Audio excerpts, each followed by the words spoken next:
Olá, tudo bom?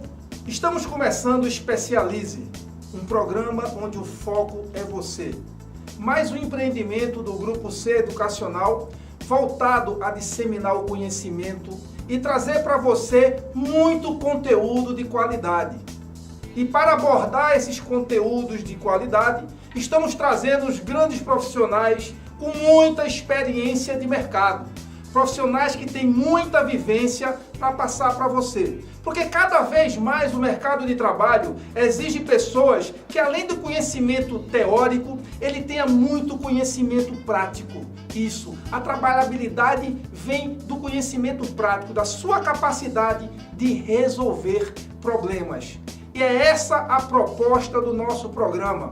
É deixar você mais antenado e mais apto para o mercado de trabalho que está cada vez mais exigente. E é um programa todo baseado na vertente da nossa proposta das nossas pós-graduações.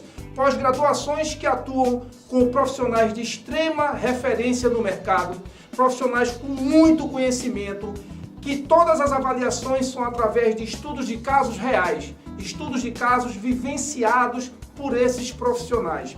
Fique ligadinho que a partir de agora o Especialize está no ar. Estamos aqui hoje para falar sobre análise de crédito. E aí você se pergunta, qual a importância deste tema, análise de crédito? É importante para todos nós brasileiros. Veja bem, quando você vai construir, quando você vai reformar, quando você perdeu o contexto, o controle das finanças, você precisa de quê? De crédito. Seja você pessoa física, seja você pessoa jurídica, todos nós precisamos em algum momento de crédito. E por mais que nós não precisemos, o crédito influencia em nossas vidas.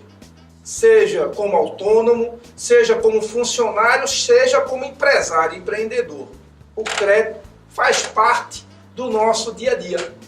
E por ser um tema tão importante, tão relevante para todos nós, estamos aqui hoje com Paulo Hernani, superintendente de risco de crédito Nordeste de uma das maiores instituições financeiras do mundo. Paulo, seja bem-vindo ao nosso programa. Muito obrigado, Tibério. É uma satisfação estar aqui com vocês. A satisfação é toda nossa, Paulo. Bom. É nossa porque você é uma pessoa de extremo renome no mercado, competência que todos conhecem. Né? Quem trabalha na área sabe da importância do seu trabalho. E por isso, né, vai ser um programa maravilhoso em falar de um tema conhecido por poucos, mas necessitado por todos. Né, Paulo? Na verdade, todo mundo conhece, né? Só falta colocar na prática, que depois eu vou falar porque todo mundo conhece. Opa! Você conhece? Paulo está dizendo que você conhece. Eu acho que nem você acredita que você conhece. Todo mundo conhece crédito. Todo mundo conhece, Paulinho? Todo mundo conhece crédito. Rapaz, E eu ganho ainda fazendo análise de crédito. Você vê como são as coisas. Né? Maravilha. Eu doido para ganhar também. Mas não ganha nada, só você ganhar com análise de crédito ou você paga muitos juros em crédito? Você deve estar se perguntando do outro lado. Superintendente de risco de crédito Nordeste. E aí eu pergunto, há quanto tempo? Bom, eu iniciei minha carreira em 89.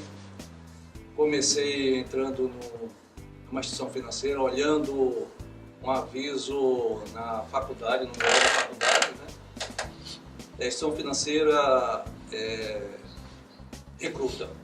Entrei lá como escriturário. Não sabia onde que era, não sabia a área. E entrei na área de crédito, sem saber. Estava fazendo já o terceiro ano de economia, em São Paulo. Sou maranhense, nascido em São Luís. Aí comecei lá na área de crédito. E aí de escriturário passei para operador de computador. Depois eu fui analista de crédito trainee. Depois analista de crédito júnior, analista de crédito pleno, analista de crédito sênior, consultor de crédito, analista consultor, gerente de crédito, gerente geral de crédito, gerente executivo de crédito e hoje superintendente de crédito após 30 anos de carreira, né? Tem uma longa... 30 anos. Uma Você longa falou história. aí, pelo menos aí, uns 10 cargos dentro da instituição. É bom. Sim.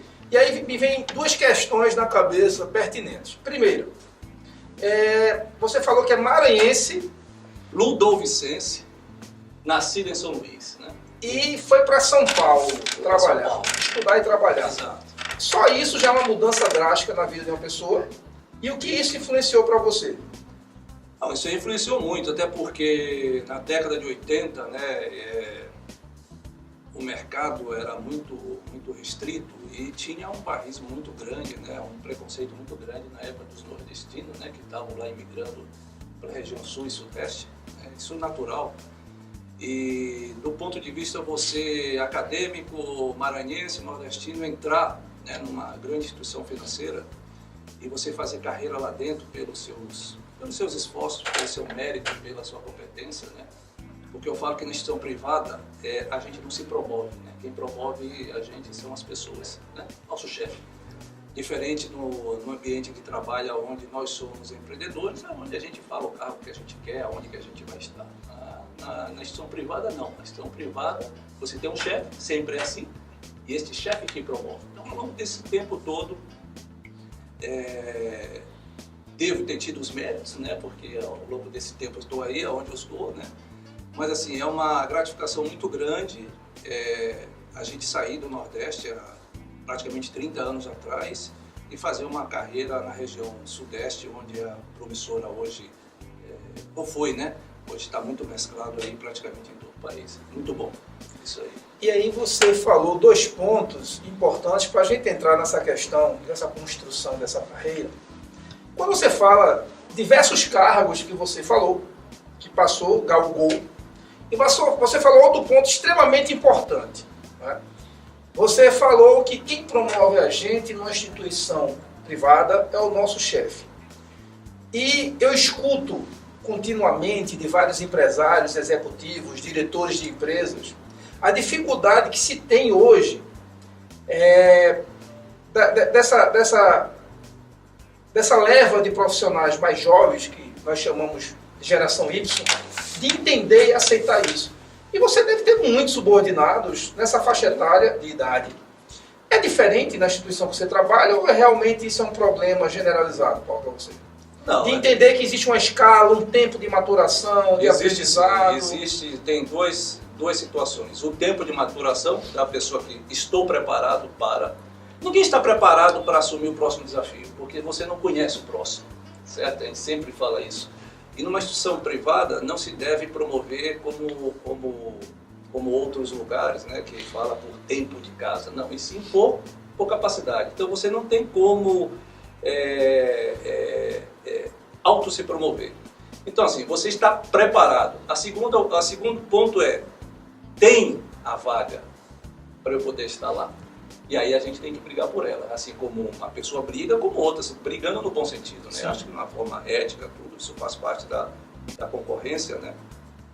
Você tem que estar preparado e você tem que subir essas vagas. Hoje existe um processo muito mais diferente do que antigamente. Antigamente a gente tinha uma estrutura empresarial de nível de departamento. Então a pessoa fazia um trabalho, passava para o outro que corrigia, que passava para o outro, que passava para o outro, chegava lá na frente um monte de conferência do trabalho que você fez, né?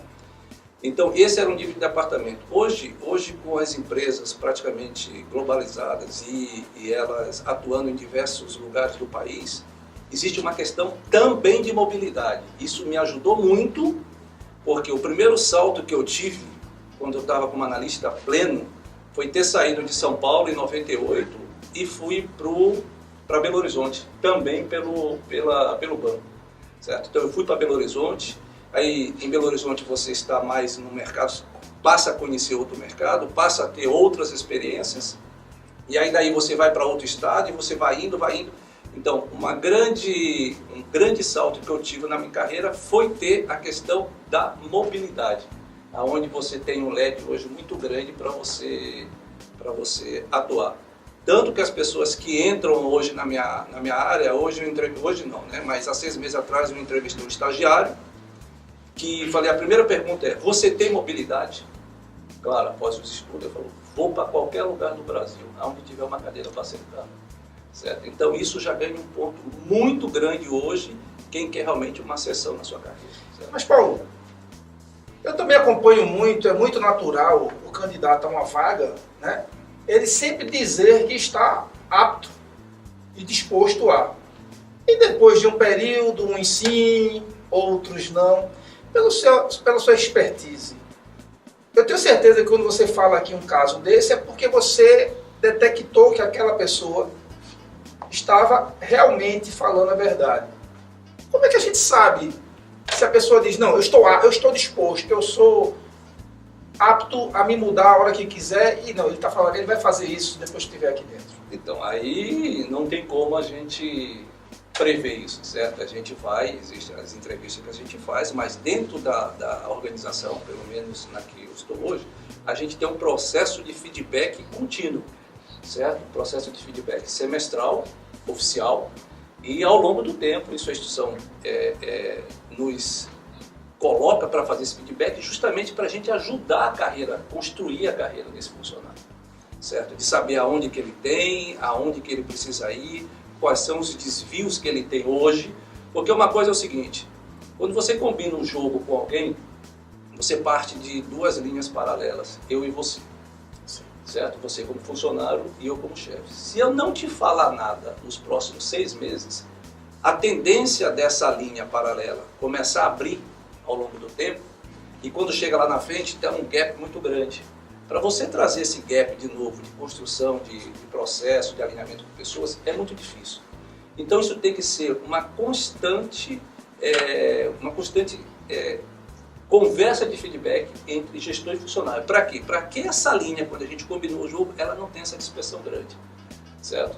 Então você chega no final, você chega quando ele está pronto, aí é só esperar a hora certa para poder galgar os seus próximos desafios. E aí você que está assistindo, você que é funcionário de alguma empresa, o Paulo já falou uma coisa que é importante. Eu também escuto muitos profissionais, né, Paulo, de muitas pessoas, vixe, meu chefe me chamou, já fica aperreado, né?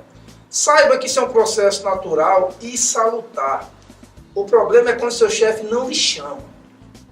Não é isso? Tem duas situações aí, tem duas, né? O problema é quando chama e chama muito, né? E o problema é quando não chama e não está nem aí para você. Mas eu acho as duas têm as suas atribuições. Aquele também que não te chama muito é porque as coisas estão funcionando, certo? Estão funcionando. Mas isso é determinado também nível onde você está.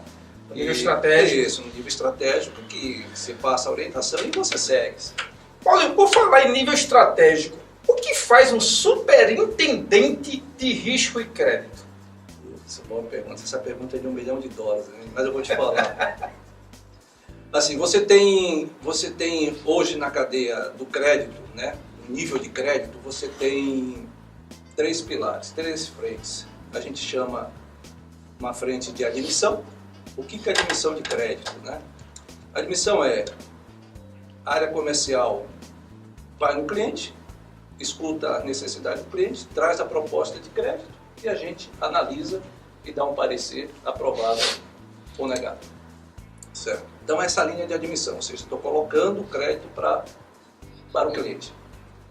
E a outra linha também no processo de crédito é você ter o acompanhamento pós-crédito.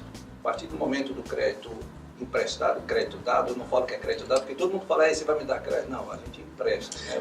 A gente empresta. Eu aprendi muito cedo que ninguém dá nada a ninguém. Isso, Eu vejo lá no banco, lá o gerente falando assim, eu quero dar para a empresa tanto. Não, a gente não dá. Aqui a gente empresta, porque o que a gente não dá, a gente não tem direito de volta. Certo? É verdade. Quando a gente empresta, a gente quer de volta. Quando eu falei que todo mundo é na área de crédito, no começo, vai na área de crédito, quem nunca emprestou um livro, quem nunca emprestou um pendrive, um CD, né, para alguém? E nunca recebeu de volta? Ou recebeu, mas assim, intuitamente, quando você está emprestando, quando você está lá com um colega lá emprestando alguma coisa, estou emprestando dinheiro. Eu estou falando que eu tenho um amigo meu, viu, Paulo? Emprestando carro. Eu tenho um amigo meu que ele pediu emprestado há muitos anos atrás minha coleção de vinil do Iron Maiden e nunca devolveu. Se então, você está assistindo, Por favor, devolva minha coleção do Aeromeira. Então você foi um mau analista de crédito. Muito mal. Muito mal. Não viu os pontos básicos. Porque crédito, assim, no sentido da palavra, o que significa crédito? Confiança. Certo? Então você foi no ponto, a sua análise de crédito para com seu amigo, ela foi falha. Porque quando a análise de crédito é falha? Quando aquilo que você combina com uma pessoa. Você combinou quando ele tinha que devolver? Combinei. Se não combinou, aí foi um processo seu, porque se não combinou, fica aí definido. Se não combinou o jogo, aí você não emprestou, você deu para ele. Mas aí, Paulinho, eu fico preocupado porque diante de tantas experiências na minha vida, agora eu só confio na minha mãe. Então, pois é, então, a sua análise de crédito está ficando mais apurada. O que faz um superintendente de crédito com isso? De tanta bagagem que teve, já criou uma couraça de rinoceronte nas costas, né? De tanto essa desconfiança que a gente teve lá atrás, né? De quantas vezes a gente apanhou, né? Porque a análise de crédito tem uns riscos, então a gente tem que mensurar mais risco. E quanto mais experiente a gente vai ficando, quanto mais decepções a gente vai tendo, mais apurada fica a nossa análise de crédito. E hoje a gente comete falha ainda, a gente se engana no caráter das pessoas, com certeza. Certo? Ainda tem muita gente ainda que tem ainda problema de crédito, certo? E como é que você construiu essa carreira para chegar ao superintendente? Bom, aí foi ao longo... Isso aí, viu, Paulo? É uma pergunta que eu faço, porque é muito comum hoje, principalmente os mais jovens, entram numa empresa hoje e quer virar superintendente amanhã. Entrou no banco hoje... É a geração. Né? A geração aí entrou estagiário hoje. E eu viro superintendente quando? Ano que vem? Sim. Não é? E eu quero que você fale como você construiu e se está diferente hoje. O cara entra hoje, não, mas foi daqui a 30 anos atrás, Tibério. Hoje o cara entra hoje, é superintendente em um ano. É assim que funcionou? Não é. Pode até ter uma carreira meteórica isso, mas ele na parte de crédito, ele tem que ter essa experiência. Não existe uma escola de crédito. Existe uma escola, sim, que vão te dar ferramentas para você fazer análise de crédito, certo? Então você tem a parte de análise de balanço, você tem a parte de veracidade de documentação, você tem a parte sistêmica, você tem a parte dos créditos que são pré-aprovados, que tem uma inteligência por trás aí que te ajuda no processo de análise de crédito. Isso é um mecanismo que faz você aprender ou te ajudar no processo de análise de crédito. Porque a análise de crédito é um negócio simples e complexo. Eu te empresto uma coisa com aquele intuito que a gente combina um prazo para você me devolver aquilo. Pronto. Isso serve para pessoa física, isso serve para empresas, isso serve para grandes empresas, para qualquer situação onde existe uma relação entre duas pessoas. Eu te empresto, a gente combina uma data e você me devolve. É isso que é. E as ferramentas nos ajudam a ter essas visões um pouco mais rápidas de coisas que a gente não está olhando aqui no dia a dia. E aí você falou, tem coisas simples e coisas complexas. Falando das complexas, quais são as maiores dificuldades na sua função hoje? A maior dificuldade, eu acho que ela é como sempre foi, né? A gente conseguir analisar de uma forma, ter a veracidade nas documentações, né, das empresas. A gente tem que garantir que aquela documentação, porque papel escreve qualquer coisa, e a gente não deve se basear numa análise de crédito basicamente com papéis, certo? Só com papéis. A gente tem que estar lá dentro do cliente, tem que estar analisando o cliente, tem que estar vendo o que o cliente faz, para que ele quer esse recurso, certo? Eu acho que é um tema que é muito mais complexo do que simplesmente, como é que eu posso chegar assim para o Tibério e falar assim, Tibério, eu vou te emprestar qualquer coisa, como é que eu vou garantir que você vai me devolver? Você vai dizer que vai devolver. E aí? Como é que eu vou colocar? Então, cada vez mais, essas ferramentas nos possibilitam ter uma visão melhor do que a gente emprestou para receber, certo? Por exemplo, a gente tem informações externas, hoje está mais fácil.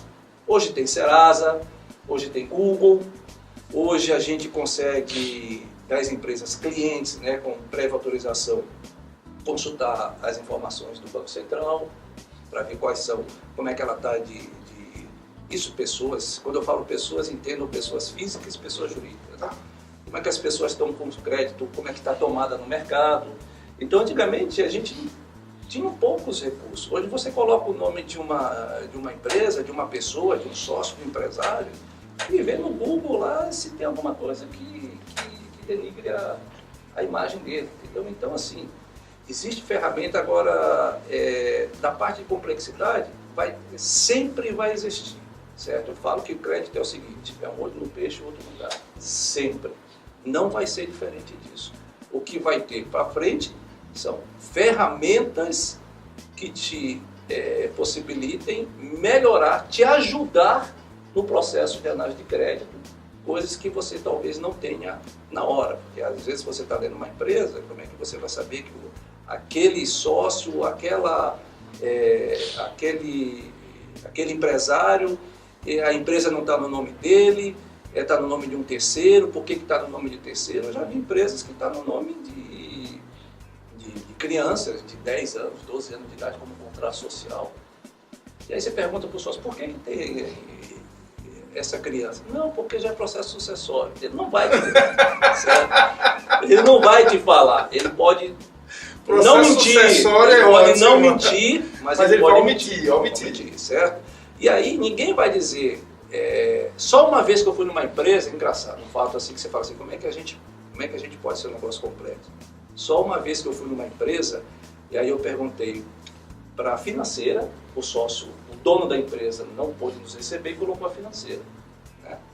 E aí nós perguntamos, e aí, como é que está a situação da empresa hoje, como é que vocês estão? E ela fez assim, nossa, estou vendendo a janta para pagar o almoço aqui, desse jeito, com um profissional de crédito, com um gerente. E aí o que você faz numa situação dessa, né? O que a gente quer receber, né? Mas você já fala assim, a pessoa já te fala assim direto, né? Estou vendendo almoço aqui para pagar a janta. É muito complicado. Aí deu 10, 15 minutos para não ficar deselegante, a gente saiu e não fizemos a operação. Mas depois o sócio chamou lá, querendo falar, querendo se retratar, que não era bem isso, aí já entrou no processo de confiança das informações e a gente acabou fazendo. Mas assim, as pessoas que querem entrar nesse processo, né? Tem que ser pessoas analíticas, pessoas chatas, no bom sentido. Pessoa chata é aquela que perguntam, que nunca estão satisfeitas com uma única resposta, e uma resposta puxa a outra, porque isso não tem em livro. Existem dicas de crédito, mas isso não está escrito em livro. Você lê a retina da pessoa, sabendo o que ela está falando, né? Se aquilo que ela está dizendo é realmente a verdade, dentro do ponto de vista da empresa, se não tem nada, que possa... Vou dar um exemplo aqui. A gente foi numa empresa, já tivemos um problema, né? A gente foi numa empresa uma vez, que a empresa deu como garantia caixas de sapato, certo?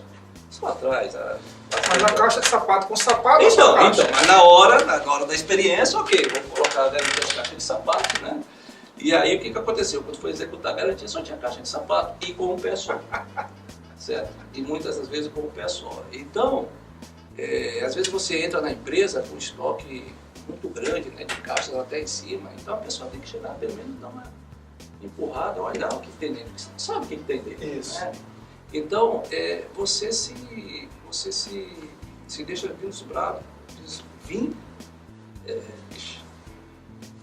vou botar aqui.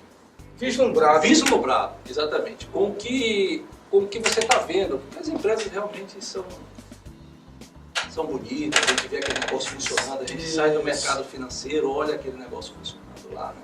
Realmente é muito bom. Mas a gente não deve se impressionar, até porque você está uma pessoa muito elegante, né? E aí a gente não sabe o que tem por dentro de você. Então não adianta você olhar, né, uma vitrine, e se você não fizer um negócio cirúrgico lá dentro para ver como é que está o processo das instituições. Então é isso que a gente fala. Então, como eu falei lá atrás, a gente tem três frentes. A parte de admissão, que é a parte de entrada do crédito, a parte de acompanhamento. O que é o acompanhamento? Na verdade o crédito está emprestado, já está colocado lá para o cliente, vamos ver como é que se comporta ao longo do tempo. Se o cliente apresentou nesse meio do caminho uma restrição, se ele está pagando com atraso, se aquilo que foi combinado não está acordado no momento, ou seja, alguma situação de mercado que possa possa vir ocorrer, é uma ação governamental também que possa mudar aquela estratégia que ele estava fazendo. Ou seja, a gente está acompanhando esse crédito para quê? Para que se der algum problema ou sinalizar que tem algum problema, a gente conseguir uma ação corretiva. E quanto mais rápido a gente chega, quem chega primeiro bebe a balinha. É verdade. Certo?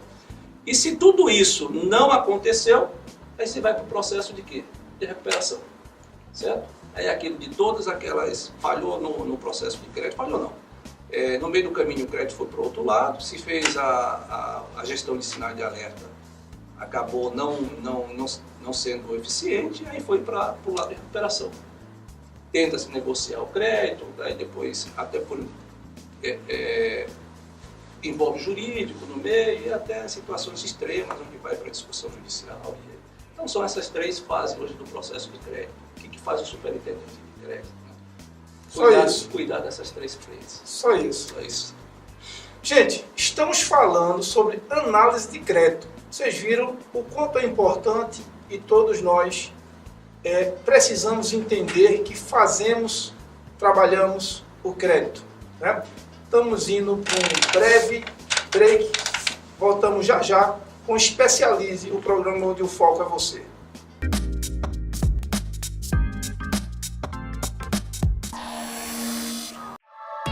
Destacar no mercado de trabalho não é fácil, mas a gente mostra que você pode estar entre os melhores. Faça já a sua pós-graduação na UNAMA e se destaque. Essa é a oportunidade que você esperava para ampliar seus conhecimentos com estudos de caso e desafios reais. Escolha um dos cursos da pós-graduação UNAMA e conte com o reconhecimento da melhor universidade privada do Pará e região norte. Pós-graduação UNAMA. É mais tradição. É você entre os melhores.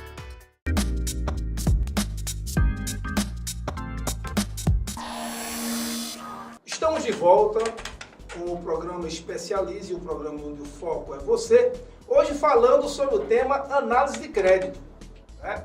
E lembrando que hoje estamos com esse convidado ilustre, um dos maiores conhecedores do tema do Brasil, Paulo Hernani, superintendente de risco e crédito Nordeste, uma das maiores instituições financeiras do mundo. E aí eu tenho certeza que você que está do outro lado está esperando ansioso por essa pergunta que eu farei agora. Que todo mundo tem curiosidade e muitos já passaram por isso. Paulo, o povo quer saber. Eu devo. Fiquei devendo ao banco. Devo, não nego, pago quando puder. Devo, nego, não pago enquanto puder, né? Prefiro essa. Eu devo. Aí, paguei. Né? Depois de tanto tempo, passou 5 anos, estava devendo aquele negócio, eu paguei depois de 5 anos. Ou eu não paguei depois de 5 anos, mas meu nome saiu do SPC e Serasa. E aí depois, 7 anos depois, né, 2 anos depois de ter solucionado o problema, 7 anos, eu vou fazer um novo crédito. E é negado esse crédito. Porque dizem que depois de 5 anos o histórico está limpo. A pergunta é, limpa ou não limpa? E por quê? Bom, vamos lá. 2 frentes aí dessa situação. Né? Você tem a pessoa que limpa porque, de algum motivo, em algum momento, ela se restabeleceu de novo, certo? E foi lá e acabou negociando com o banco, né? E pagou. Foi lá e liquidou a dívida, certo? Passou lá por uns motivos lá pessoais, tudo, e acabou pagando a dívida. Outra é aquela que pegou o recurso, não vou pagar, pegou o dinheiro, tem outras fontes de financiamento, aí depois não usa mais cartão, só paga à vista, só paga em dinheiro, e fica o crédito lá por 5 anos, até sair dos birôs da internet, do Serasa, do SPC, e fica, e depois prescreve, 5 anos, certo? E essa pessoa não pagou porque não quis pagar. Só que isso não está escrito para ela, que ela não pagou porque não quis, ou não pagou porque não teve condição. Isso. Ou aqueles que não pagaram porque realmente não pagaram porque são mau caráter. certo? Então, existem essas frentes. Existe um histórico dentro da instituição do crédito, certo? Então, ele fica registrado, um crédito que você não pagou, você fica registrado, ou até um crédito que você pagou com uma redução, ela fica registrada, porque cria-se um histórico que fica registrado. Agora, o motivo de ter negado a operação, certo? Negado o crédito, isso deve ter outros motivos para isso, até porque, principalmente na pessoa física, a grande decisão de crédito é feita por motor estatístico, certo? Por análise automática, porque não tem como você fazer uma análise de crédito manual, né? Olhando no manual das pessoas físicas, porque muita gente não tem braço para isso, não tem analista suficiente para isso. Então isso roda no motor, onde existe uma inteligência por trás, né, desse motor, e não necessariamente ele pode ter sido negado por aquele problema que ele teve lá no passado, mas uma série de outros problemas que possam ter, certo? Isso aí, mas não necessariamente porque assim, imagina agora uma crise que a gente teve que vem se arrastando aí desde 2014 para cá. Empresas tiveram créditos negociados, pessoas físicas também tiveram créditos negociados, uns pagaram, outros não pagaram. Se a gente não for fazer, se a gente for entrar no processo de crédito, que ninguém tenha nada, não passou por nenhum problema nesse tempo todo, a gente começa a estreitar muito o relacionamento. A gente não consegue, porque muitas pessoas passaram por esse processo de recuperação de crédito. Então isso é analisado caso a caso. Não necessariamente é uma condição sine qua non para você não fazer o crédito, a pessoa que teve um problema lá atrás, certo? Mas no caso o histórico influencia, né, Paulo? Não, tipo assim, eu fiz uma vez e depois eu me corrigi. Ou eu fiz uma, depois fiz outra. Sim, o histórico, claro que influencia. Inclusive a base de análise de crédito era feita por histórico, certo? Como é que a gente faz uma análise de crédito? A gente vê lá na frente, mas a gente vê também o passado. O passado faz parte também de um processo de análise de crédito, né? E isso influencia direto na hora que você está fazendo uma aprovação. Não que seja uma condição para não fazer, mas um histórico realmente, e assim também com as pessoas que têm um histórico positivo, certo? Isso influencia em tudo, influencia na taxa, influencia no risco da própria instituição, né? Uma pessoa, né, jurídica ou física que tem um risco maior, você tem um nível de exposição maior, o nível de exposição de risco para a instituição, ela é maior também, e aí a gente tem que colocar também o valor da nossa taxa também um pouco condizente com o tamanho do risco que a gente tem, né? E assim também os bons pagadores também levam também para si também a oportunidade de ter também suas taxas também de uma forma regulamentada também, mas com menor risco também para a instituição. Isso, os dois pontos fazem também a correlação. E aí, Paulo, dentro do que você falou, os bons e os mal pagadores, e aí vem uma outra pergunta, que já me foi feita por alguns alunos. Assim, professor, eu estou no Chile e um banco que opera no Brasil e opera no Chile, a pessoa física do Chile pega o crédito por 1% ao mês de juros. E o mesmo banco no Brasil, a pessoa física pega o crédito 6% ao mês de juros. Por que isso? Bom, isso aí, o crédito é baseado pela taxa a taxa Selic, né? E cada país tem a sua particularidade, né? O nível de inflação, o nível de risco, até a regulamentação que o próprio governo faz, aonde todas as instituições se baseiam na taxa Selic, que regulamenta as operações de crédito no Brasil, certo? Então, se lá no Chile o governo tem uma taxa diferenciada no Brasil, então isso é que faz a correlação entre países, né, entre lugares que tem essas taxas diferenciadas. E agora, cada um faz o processo de crédito, o processo de risco de crédito, a análise é igual como qualquer um. Mas lembrando que quem está assistindo, que a Selic também depende de N variáveis, né? Depende de N variáveis aí do governo da parte. Dentre elas, a confiabilidade no pagador, que é a população que pega o crédito. Sim, exatamente. E isso aí é colocado também, como é que ela colocada, definido pelo Copom, certo? E você tem uma regulamentação, porque se você tem uma taxa Selic mais baixa, você tem maior oferta de crédito, certo? Porque essa taxa está mais baixa e esse crédito ele chega mais barato também no mercado. Se a Selic aumenta, consequentemente, você tem uma taxa de crédito regulamentada mais alta e diminui também a oferta. É uma forma do governo regulamentar as tomadas, né, de crédito junto aí ao mercado. Okay? Extremamente competente, de muito conhecimento, muito know-how.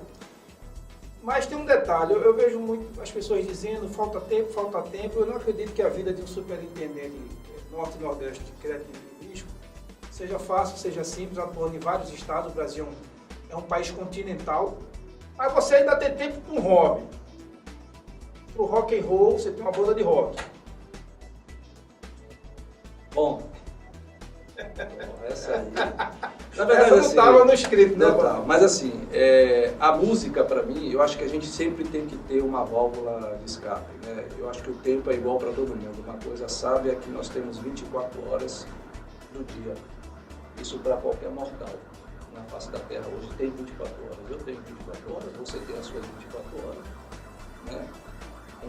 Um Smolé tem as 24 horas dele e um mega presidente, um mega executivo também tem as 24 horas. Né? O que diferencia essas pessoas é aproveitar seu tempo, que é igual para todo mundo e o tempo não volta, o tempo não para, como já dizia Cazuza lá atrás, o tempo não para. E a gente tem que ter a vida profissional, a instituição ela te estimula a ter a sua vida pessoal também, certo? A gente fala que o banco gera estresse, o banco gera... Não. Tem um trabalho forte em cima, um trabalho de competência em cima e que a gente tem que trabalhar dentro do horário que a gente tem estabelecido, certo? Para o trabalho. Mas a gente tem nosso tempo de folga, nosso tempo com a família. Vou te dar um exemplo aqui. O dia tem quantas horas? 24 horas. Quantas horas você ora? Quantas horas você dorme por dia? Eu? 4. Quantas horas você trabalha por dia? 18. 18 mais 4? 22. Dá sobra?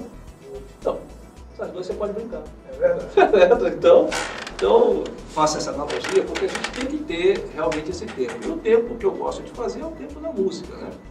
Onde essa banda também tem um cantor maravilhoso, um cantor que estimula a gente, né? E numa segunda-feira à noite, das 10 da noite até meia-noite, né? Ensaiar, né? E o que faz essa banda dos anos 80, dos rock dos anos 80, negócio de tocar gaita, tocar bom, tocar um violãozinho, né?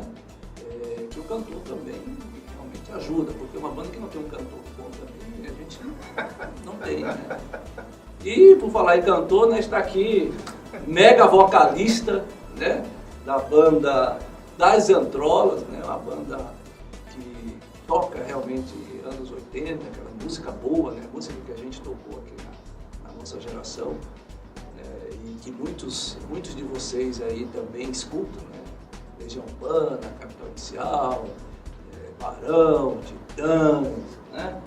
E assim, na banda entrou agora um baixista com 23 anos de idade, muito bom também, não conhecia parte do repertório. Parte do repertório, mas lá do... Não era o nome que a gente estava tocando, queria falar, essa aí eu nunca vi.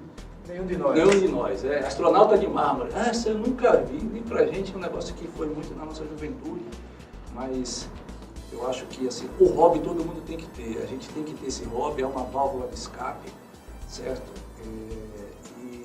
E assim, é muito salutar, e cada um usa o seu hobby, o que pode fazer justamente para isso. Algumas pessoas tomam remédio, né, para se controlar a ansiedade, outras vão para outros fins, e eu libero essa serotonina aí com a parte da música boa, tudo onde a gente recarrega, está sempre recarregando os próximos passos. Bem, passa rápido, chegamos ao final do nosso programa. Espero que você tenha gostado desse entrevistado maravilhoso, Paulo Hernando, um dos maiores nomes de risco e crédito do Brasil, que por sinal hoje faz parte, torna-se mais um professor de renome, de conhecimento, de know-how das nossas pós-graduações, né, onde o mercado dentro da sala de aula. Aguardamos vocês. Na próxima semana teremos mais um Especialize, o programa onde o foco é você. Ok, pessoal, muito obrigado. Espero ter contribuído aí um pouco aí com as informações. Mais dica, fica a dica, né?